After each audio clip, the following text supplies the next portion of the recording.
3-4 खबरें बड़ी अच्छी अच्छी कल आई थी। भावनाओं से प्रेरित होंगे कि मुझे भाई स्वदेशी खरीदना है तो मैं विदेशी सामानों का बहिष्कार करूंगा। लेकिन फिर से बात हो रही है कि खादी को फिर से जो है वो जनमानस का कपड़ा बनाया जाए। मिग 21 लिखो नहीं तो सब निकल जाएगा तुम्हारे यहाँ से। तो मिग 21 किस देश से हमने खरीदा था? 55% क्रैश हो गए, सिविलियंस मारे गए। ये जो पॉइंट्स हैं वो आपके लिए क्वेश्चन बनेंगे। गोरे अंग्रेजों से काले अंग्रेजों के हाथ में चले गए थे। पूरी आंखें फाड़ के उस पर नजर रखना, क्योंकि ये यूपीएससी का क्वेश्चन बनता है। जिसका मतलब समझ रहे हो ना, सीधे सीधे धमकी दे रहा है। तो हमारा पहला क्वेश्चन है कि मन की बात जो कल इंपॉर्टेंट एपिसोड था, प्रधानमंत्री जब कुछ बोलते हैं तो ध्यान से सुना करो।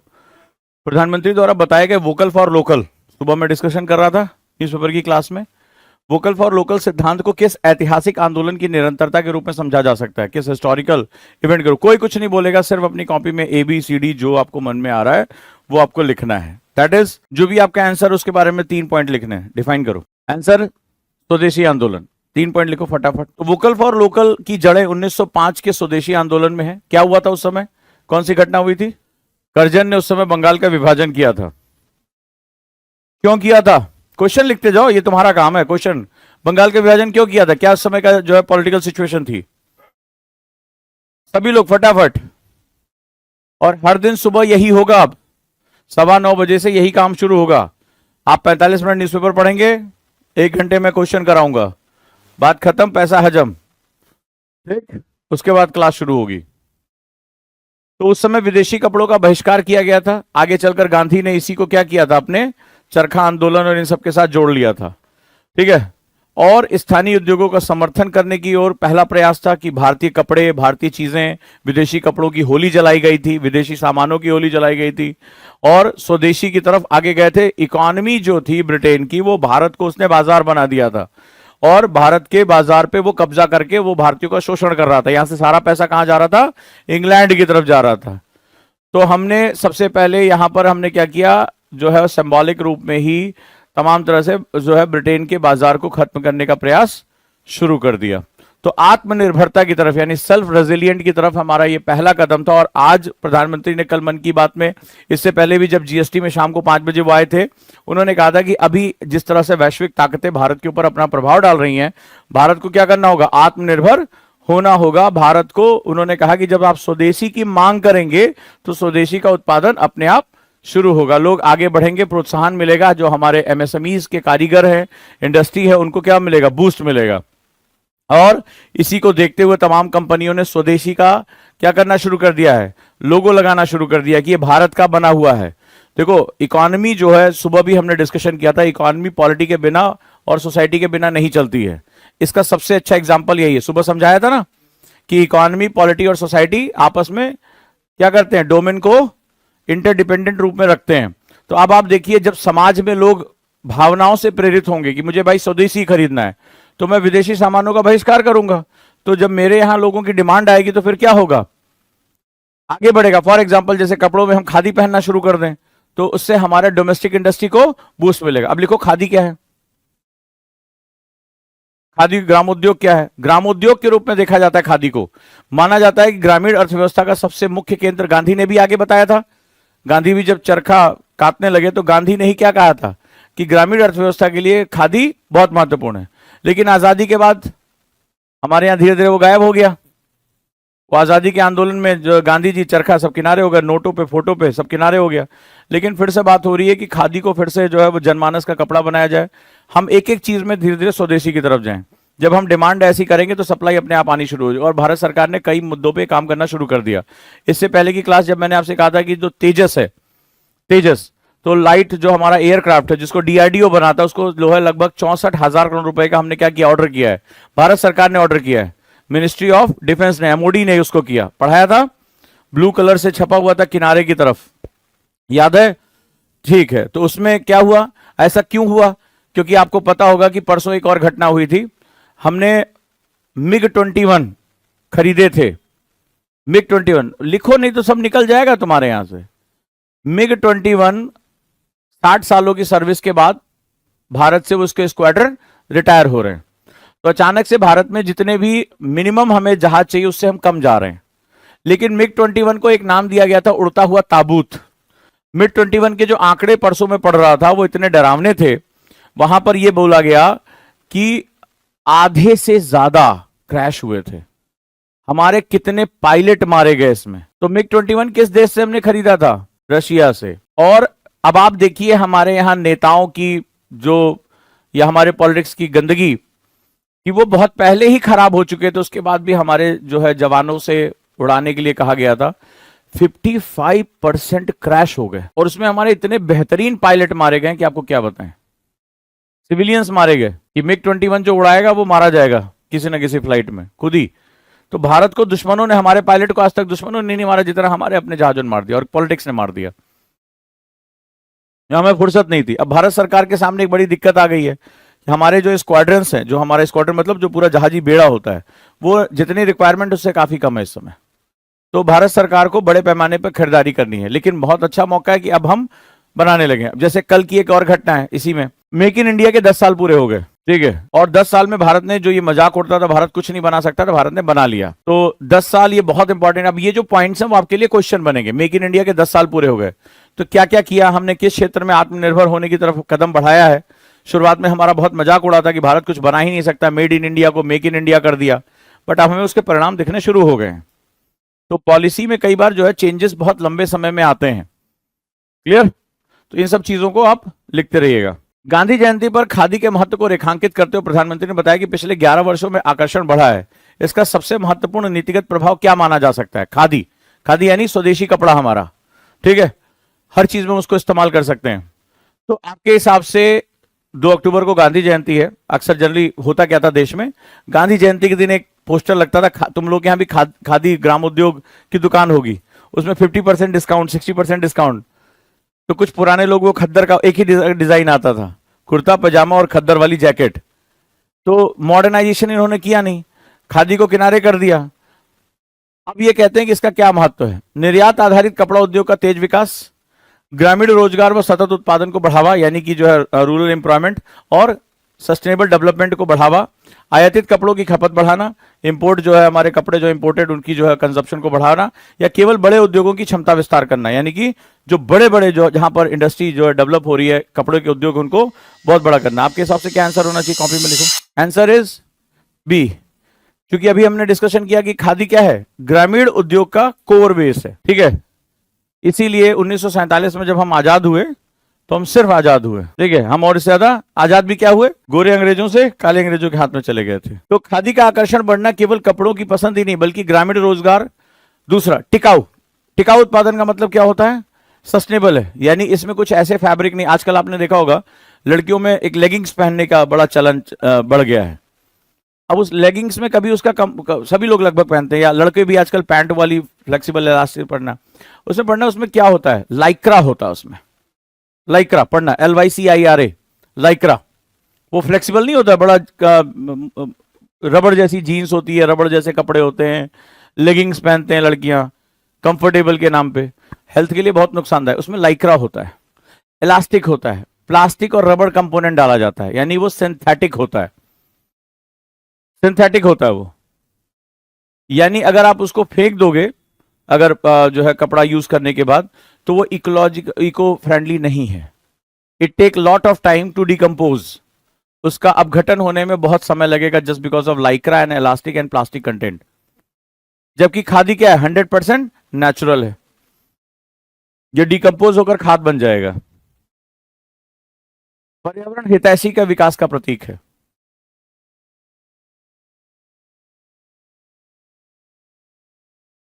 अब जैसे लड़कियां लेगिंग्स पहनती हैं, आजकल ऐसे कपड़े आने लगे जो स्किन से बहुत ज्यादा चिपक जाते हैं।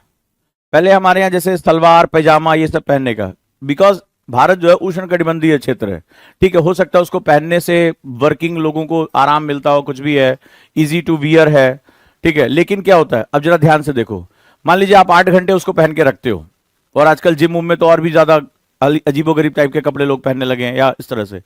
तो हम क्या होता है, उष्ण कटिबंधीय क्षेत्र में रहते हैं, वहां पर क्या होता है, एयर जो होता है वो इंसुलेटर, हीट इंसुलेटर का काम करता है। स्किन को ब्रीथ करने के लिए एयर की जरूरत पड़ती है। क्लियर? समझते जाना। और स्किन की जो ऊपरी परत होती है वो बहुत सेंसिटिव होती है। क्लियर? इसीलिए आपने देखा स्किन से डायरेक्टली टच में ना हो, इसलिए हमारे पैरों में रोए होते हैं, शरीर में रोए होते हैं। कभी पढ़ना क्यों होते हैं? आजकल तो उसको भी नोच के हटाने का चलन चल रहा है, सो कॉल्ड वैक्सिंग, ठीक है, हाँ टेक्नोलॉजी बहुत मॉडर्न हो रखी है। हाँ जी, हाँ जी, हंसते रहो, सब पता है। ठीक है, अब फॉर एग्जाम्पल इससे क्या नुकसान होता है हमारे लिए, ब्यूटी या सुंदरता हमारी साइंस से, साइंस तो खैर हम रही नहीं गए हमारे पास। तो मान लो सपोज दैट हमने ऐसे कपड़े पहने, जीन्स भी आ रही है जो बहुत स्किन से चिपकी हुई है, तो जो बीच में एरेनेशन प्रोसेस है वो खत्म हो जाता है, जो एक उसका गद्दा बनता है एयर का वो खत्म हो जाता है। तो हीट डायरेक्टली हमारे स्किन को क्या करती है, नुकसान पहुंचाती है। दूसरा क्या होता है, ब्रीदिंग ऑफ स्किन बंद हो जाती है।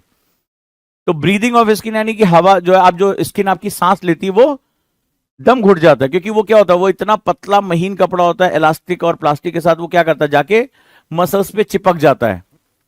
नतीजा क्या होता है, आफ्टर सम टाइम्स, चाहे वो महिला हो चाहे पुरुष हो, उसकी स्किन डैमेज होनी शुरू हो जाती है। एंड द लॉन्ग टाइम में उसको ऐसे पेन होते हैं, ऐसी बीमारियां होती हैं, और लगातार वो क्या होता है, स्किन से रब करती रहती है, रब करती रहती है, और रबिंग की वजह से वो परमानेंटली डैमेज हो जाती हैं। तो और तीसरी चीज, प्लास्टिक या रबड़ अगर हमारी स्किन के साथ, ये सिंथेटिक होता है, इसमें केमिकल्स होते हैं, ये हमारे शरीर में प्रवेश करता है, और यही रीजन है आज कैंसर और स्किन कैंसर के मामले हम भारतीयों में भयानक तरीके से बढ़ते जा रहे हैं, क्योंकि लगातार वो सिंथेटिक हमारे टच में आने की वजह से हमारी स्किन को क्या करता है, कैंसरोजेनिक बना देता है।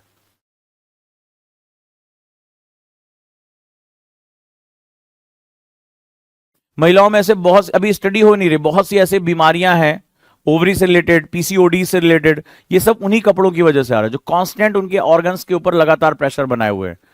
तो ये सब हमारा एक्चुअली हिस्सा ही नहीं था, ये सब हमें लाके चिपका दिया गया, और फिर नतीजा क्या हो रहा है, आज हम अपना बहुत ज्यादा पैसा हेल्थ पे खर्च कर रहे हैं। ठीक है, स्किन डिसीजेस पे खर्च कर रहे हैं, तमाम तरह की। आज अभी स्टडी में एक पढ़ रहा था कि भारत में हर तीसरी महिला को पीसीओडीज की प्रॉब्लम हो रही है, ओवरीज की प्रॉब्लम हो रही है। तो अभी आज आप देखो कि भारत में एक नया वो आया है कि हर तीसरी डिलीवरी हमारे यहाँ सी सेक्शन पे हो रही है, जबकि पहले हमारे देश में नॉर्मल डिलीवरीज हुआ करती थी। आपको जानना चाहिए, बिकॉज ऑफ ये मेंस का क्वेश्चन है, out of the pocket expenses, oops बोलते हैं इसको। तो भारत में क्या होगा, ये लगातार जब खर्चे बढ़ते जाएंगे, जो नॉर्मल डिलीवरीज हुआ होती थी स्थानीय अस्पतालों में, अब सी सेक्शन, अब सी सेक्शन के बाद क्या होता है, एक तो पहली बार डॉक्टर को सारा पैसा उठा के भर दो, तो जो प्रसव की कीमत है वो बढ़ गई। दूसरी बात, उस महिला के ऊपर इतने निगेटिव इंपैक्ट आते हैं कि आगे चलकर उसको पूरे जीवन भर दवाइयों के आसपास घूमना पड़ता है, बहुत भयानक उसके ऊपर जो हेल्थ पे ऊपर खर्च आते हैं। तो ये भी क्या होगा, ये राष्ट्र के महत्वपूर्ण संसाधनों को बर्बाद करता है। इसीलिए प्रधानमंत्री बार बार कह रहे हैं कि हमें अपनी जीवन शैली में बदलाव करने होंगे। चलिए जल्दी से आगे बढ़ते हैं। नौसेना अधिकारियों की नाविका सागर परिक्रमा भारत की किस व्यापक नीति या रणनीति से सबसे अधिक जुड़ी हुई है? ठीक है, तो 8 प्रधानमंत्री ने इसका जो है बड़ी तारीफ की है। 2 महिलाएं 8 महीने बाद वापस समुद्र से जमीन पर आई, पढ़ा होगा आप लोगों ने। तो याद रखना, जब भी कोई महिला के साहस या पराक्रम की बात हो रही है, पूरी आंखें फाड़ के उस पर नजर रखना, क्योंकि ये यूपीएससी का क्वेश्चन बनता है। जैसे अभी आपने देखा होगा, भारत की पहली लोको पायलट रिटायर हुई हैं। हम स्कूल में थे तब हम पढ़ते थे जी के किताबों में कि भारत की पहली, एशिया की पहली महिला लोको पायलट थी। अब तो लोग इंस्टा पे इतना कुछ अपडेट कर देते हैं तुरंत के तुरंत। ये सब तो बहुत छोटी छोटी, पहले तो अखबार का इंतजार करो, मैगजीन का इंतजार करो। क्या हो गया, क्या नाम है उनका? एशिया की पहली लोको महिला पायलट फीमेल, पता करो कौन है। अब हम बता देंगे कौन सा तुम्हें याद रहेगा। अभी वो रिटायर हुई है। हाँ जी, सुरेखा यादव जी। अब बताओ, भारत की सबसे व्यापक रणनीति में सबसे अधिक जुड़ी है? सागरमाला, सागर नीति, मेक इन इंडिया, स्वच्छ भारत। जल्दी से आंसर लिखो। Answer is b, Sagar Niti, security and growth for all in the region. आजकल गवर्नमेंट इस पर बहुत काम कर रही है, ये एग्जाम के लिए बहुत इंपॉर्टेंट है। Sagar Niti, that is SAGAR, that is security and growth for all in the region. ये इसका फुल फॉर्म होता है Sagar, SAGAR, security and growth for all in the region. ये भारत की सबसे कोर पॉलिसी है इस समय की, हिंद महासागर में अपनी डोमिनेंस को क्रिएट करने के लिए। तो नविका सागर परिक्रमा भारत की सागर नीति से जुड़ी, जो हिंद महासागर क्षेत्र में जो इंडियन ओशियन है, सहयोग और सुरक्षा। तो लास्ट टाइम जब मैं तुम्हें पढ़ा रहा था, एक मैंने पूछा था, गुस्सा भी मुझे आ गई थी, चक्रवात आया, सुपर टाइफून। तो उसके बाद ये मांग हो रही है कि भारत इस क्षेत्र में अर्ली वार्निंग सिस्टम में आगे जा सकता है, और इस नीति के तहत हम जो है वो जहां जहां हमारे पास चक्रवात या इस तरह डिजास्टर आ रहे हैं, भारत भी इंफॉर्मेशन को साझा कर सकता है। ठीक है, तो भारत इसमें बहुत अग्रणी भूमिका निभा रहा है। राष्ट्रीय स्वयंसेवक संघ की स्थापना शताब्दी, 100 साल हो गए, RSS। ठीक है, इसको अलग अलग लोग अलग अलग दृष्टिकोणों से देखते हैं। तो इनके बारे में संदेश दिया गया, भारतीय लोकतंत्र में किस तत्व की ओर संकेत करता है? भारतीय यानी इंडियन डेमोक्रेसी में किस एलिमेंट के बारे में बात करता है? पहला, प्रधानमंत्री ने क्या कहा, ये सांस्कृतिक वैचारिक संगठनों की दीर्घकालिक भूमिका, यानी कि जो कल्चरल और आइडियोलॉजिकल ऑर्गेनाइजेशन है, संवैधानिक संस्थाओं की सर्वोच्चता, यानी कॉन्स्टिट्यूशनल जो हमारी बॉडीज हैं वो सर्वोच्च है, केवल राजनीतिक दलों की प्रासंगिकता, यानी केवल पॉलिटिकल पार्टी से जुड़ी हुई हैं, या न्यायपालिका का स्वतंत्र चरित्र, यानी कि free and fair character of न्यायपालिका यानी जुडिशरी। 100 वर्षों की जो यहां पर इनकी यात्रा रही है, इसके बारे में प्रधानमंत्री ने कल क्या कहा मन की बात में। मन की बात से क्वेश्चन आए हुए हैं, याद रखना, हल्के फुल्के मत ले लेना। हाँ जी, क्या होगा आंसर, लिख लिया? पहला आंसर ए। ये क्या है, ये न्यायपालिका कॉन्स्टिट्यूशन बॉडी नहीं है, एक सांस्कृतिक वैचारिक जो है वो दल है। भगत सिंह और लता मंगेशकर की जयंती का एक साथ उल्लेख किस विचार को पुष्ट करता है? आज आपको पता होगा भगत सिंह की जयंती है, हम सभी को नमन करना चाहिए। और लता मंगेशकर, तो प्रधानमंत्री ने किन रूपों में इनको जो है वो वर्णित किया?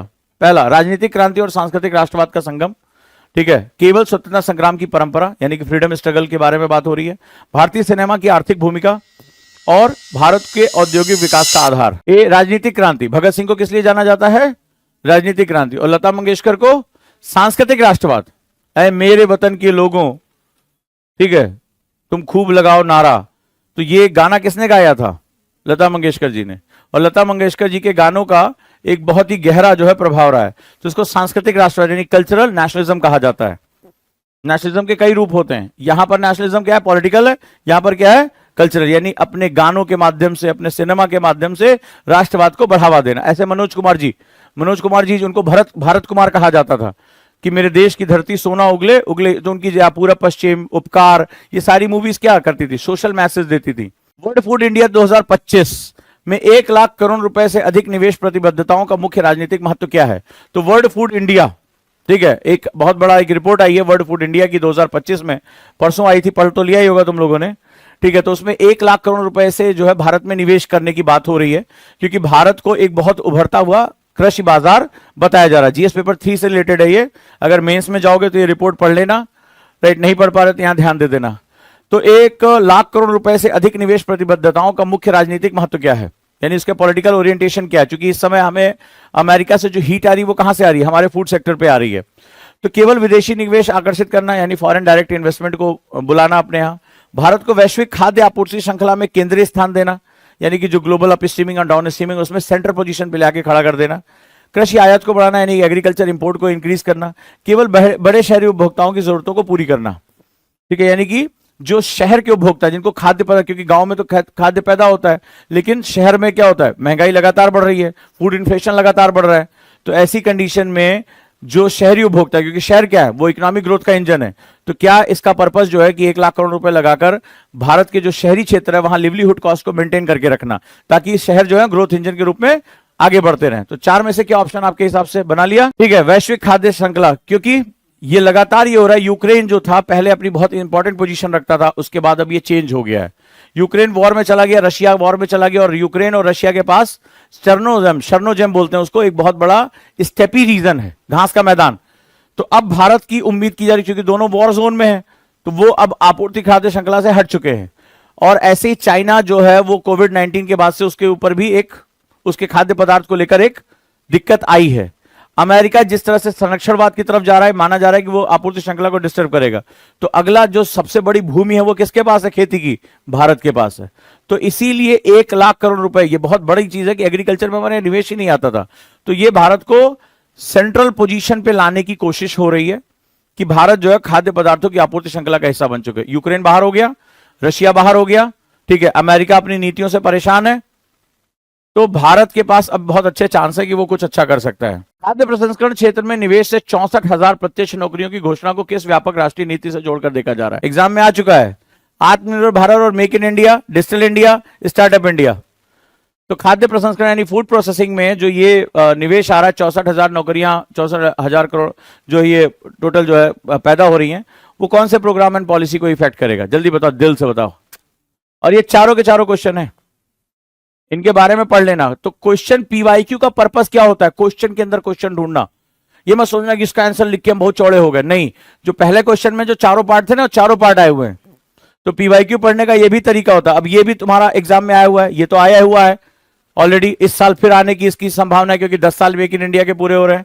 डिजिटल इंडिया अभियान मेंस और प्री दोनों में आ चुका है, स्टार्टअप इंडिया प्री और मेंस दोनों में आ चुका है। तो 11 क्वेश्चन आते हैं प्रीलिम्स में प्रोग्राम एंड पॉलिसी से। आंसर इज बी, आत्मनिर्भर भारत और मेक इन इंडिया। रीजन क्या है?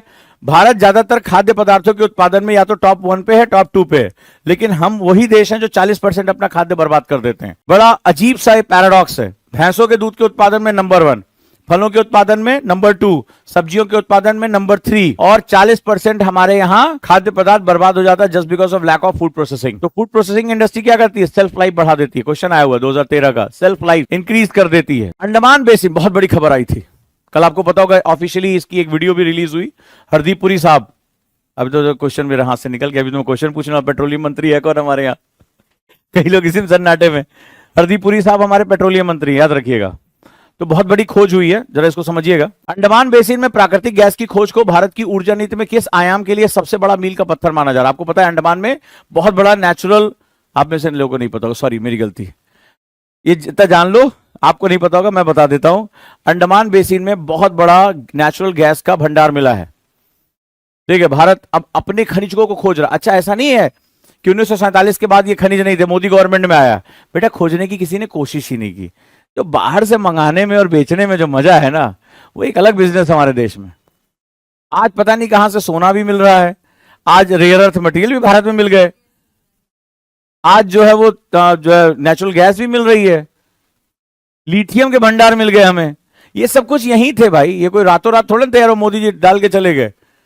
लेकिन इससे पहले की सरकारों को कहां फुर्सत थी, आयात निर्यात का गेम अच्छा चलता था। अगर यही रेयर अर्थ मटेरियल पहले मिल जाता था, आज हमारे पास सेमीकंडक्टर बन जाता।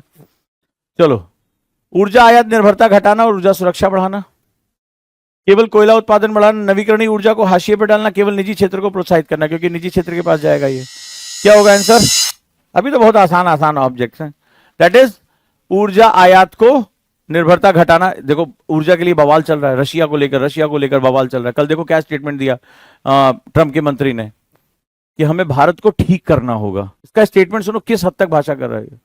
हमें भारत को ठीक करना होगा, मतलब धमकाने हम लोग बोलते हैं बेटा दिमाग तेरा बहुत खराब है, तेरा दिमाग ठीक करना होगा। तो इसका मतलब समझ रहे हो ना, सीधे सीधे धमकी दे रहा है। तो अंडमान बेसिन में गैस की खोज से भारत की आयात निर्भरता घटेगी, क्योंकि पूरी दुनिया परेशान हो रही है।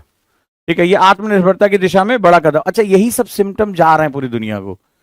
ये भारतीय जग गए भाई साहब, ये अपना तेल खोज रहे हैं, अपना मिनरल खोज रहे हैं, और उन्हें बात तुमसे ज्यादा पता है, क्योंकि तुम गोंडवाना लैंड का पार्ट हो, तुम्हारे पास है ये। जिसको ज्योग्राफी पता नहीं, हमारे तो फाउंडिंग फादर्स को ना ज्योग्राफी पता थी, उसमें मेरी क्लास उन्होंने ज्वाइन भी नहीं कर रखी थी। नहीं तो हम गोंडवाना लैंड का पार्ट है भाई, हम दुनिया का सबसे प्राचीन भूभाग है। कार्बोनीफेरस के बाद जो भी सब कुछ बचा है उसमें गोंडवाना लैंड का पार्ट है। तो हमारे पास वो है। फिर हमारे पास शोर लाइन्स हैं, 7200 किलोमीटर की हमारे पास कोस्ट लाइन्स हैं। तो कोस्ट लाइन जहां निमग्न तट पे जाती है, यानी डायरेक्टली समुद्र ऐसे थोड़े नहीं, यहां गए घप्प से गिर गए, उजाला फेंक दिए, वहीं से क्या होता है धीरे धीरे वो कॉन्टिनेंटल शेल्फ के अंदर जाती है। तो जहां आपके पास जब 7200 किलोमीटर की कोस्ट लाइन है, तो आपके पास इतना बड़ा निमग्न तट भी है। तो जब जहां निमग्न तट होगा, यानी कि लैंड क्या होगा, वो ओशियन के अंदर जाती है, उसको बोलते हैं निमग्न तट।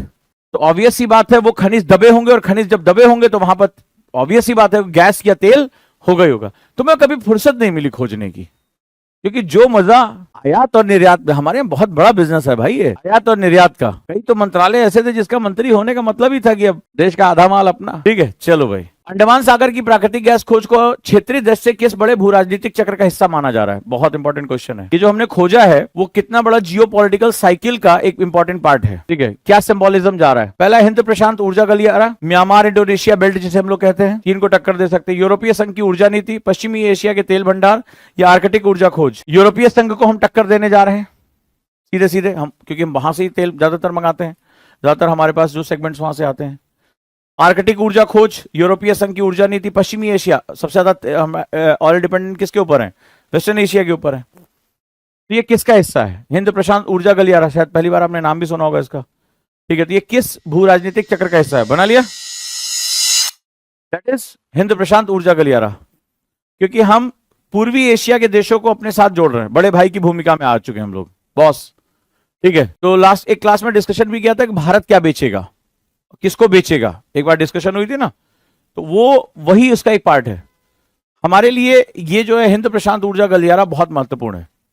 हमारी सारी नीतियां इसी के आसपास जा रही हैं। प्रधानमंत्री द्वारा घोषित national deep water exploration mission, ये सब कहां से निकल कर आ रहा है? ये मिशन आपने पढ़ा भी नहीं होगा। National deep water exploration mission, जिसको कहा गया को समुद्र मंथन कहने का प्रतीकात्मक अर्थ क्या है? इसको नाम दिया गया समुद्र मंथन। तो भारत की एक धरोहर है। विज्ञान और पुराण दोनों का सांकेतिक संगम, केवल पौराणिक स्मृति का पुनरुद्धार, समुद्री पर्यटन को बढ़ावा और मछली पालन नीति का विस्तार। एक्वाकल्चर को बढ़ावा देना, समुद्री पर्यटन, आपने देखा प्रधानमंत्री खुद एक दिन जो है द्वारका में डाइव कर गए। पौराणिक स्मृति यानी कि भारत में वो पौराणिक रूप से जो कि हम सनातन कल्चर का हिस्सा है तो हम इसके साथ जुड़े हुए हैं। विज्ञान और पुराण दोनों का सांकेतिक संगम, क्या आंसर? Answer is a. समुद्र मंथन एक पुरानी कहानी है जहां देवताओं और राक्षसों के बीच में समुद्र मंथन होता है और वहां से विष और अमृत दोनों निकलते हैं। ठीक है, तो समुद्र मंथन भारत का एक जो कॉन्सेप्ट है वो डीप वाटर एक्सप्लोरेशन मिशन, यानी भारत चाहे वो मैग्नीज नोड्यूल्स हो, नेचुरल गैस हो, ऑयल हो, ठीक है, ये सब कुछ अपना खुद का निकालने का प्रयास कर रहा है। और भारत के वैज्ञानिकों ने बता दिया आपके पास है, आप खोजना नहीं चाह रहे, आपकी मर्जी। तो ये हमारा सेगमेंट रहा। तो चलिए जल्दी बताइए मुझे कितने आंसर सही हुए। सावधानी हटी और लड्डू पूड़ी बटी। चलो भाई।